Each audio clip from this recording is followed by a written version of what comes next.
Well, Alberta is known for its production of crude oil. Coming up, how one Calgarian is gaining renown as a producer of fine olive oil.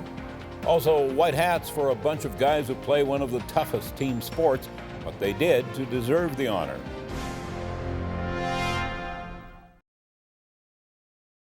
A local rugby team has been white-hatted. The Calgary Canucks received the honor last night at its annual banquet. The hats were presented by new Ward 8 councillor Evan Woolley. As our cameras captured during our flood coverage in June, the rugby club worked tirelessly for days helping out flood victims and cleaning out their homes. It's incredible the amount of work that they've done. And again, I knew them as great community neighbors to begin with before the flood. And all that they've done here tonight is just further embedded their connection to the community. I'd never been able to impact somebody's life in such a big way. And when you could see the way that they reacted, it made you want to do more of it.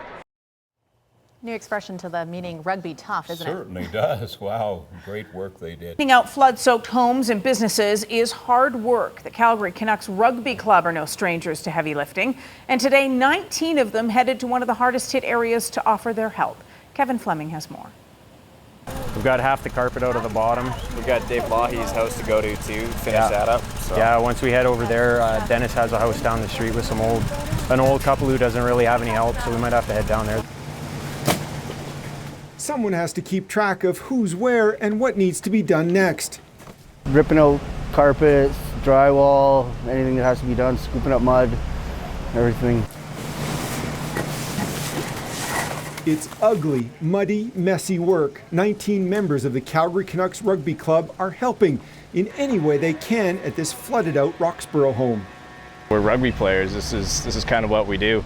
I mean, we like it here, and maybe not like it, but you know, it's got to be done, right? I mean, it's the end of the day, it's the right thing to do. The street is lined with vehicles and dumpsters, many of which are packed full. Volunteers look for work, but don't have to look for long, because there's enough for everyone and then some. You live right across the road here, don't you? Yeah. I saw your thing on Facebook there. Yeah, I'm glad you came. Everyone needs help. The owners moved into this home in 1977 and have a lot of memories here.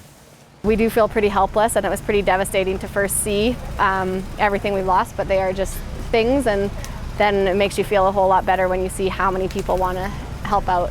This is day 3, I think, for most of us, for most of the guys in the club. Yeah, so we'll probably finish up here. We've got a bunch of guys in the club whose houses or parents or friends have been affected. We'll probably head up to where we practice at Stanley Park, see if anybody needs a hand up there. Have you seen anything like this before, David? No, not this bad. Not this bad. No, it's this whole block's pretty. I don't know what to say. It's going to take a long time. Kevin Fleming, CTV News, Calgary.